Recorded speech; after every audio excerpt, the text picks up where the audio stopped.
சந்தோஷம் சந்தோஷம் வாழ்க்கையின் பாதி பலம். சந்தோஷம் இல்லை என்றால் மனிதர்க்கு ஏது பலம்? புயல் மையம் கொண்டால் மழை மண்ணில் உண்டு. எந்த தீமைக்குள்ளும் சிறு நன்மை உண்டு.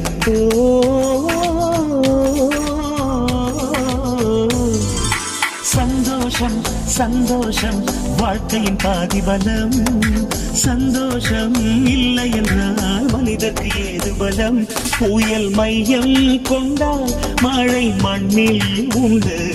எந்த தீமை கொள்ளும் சிறு நன்மை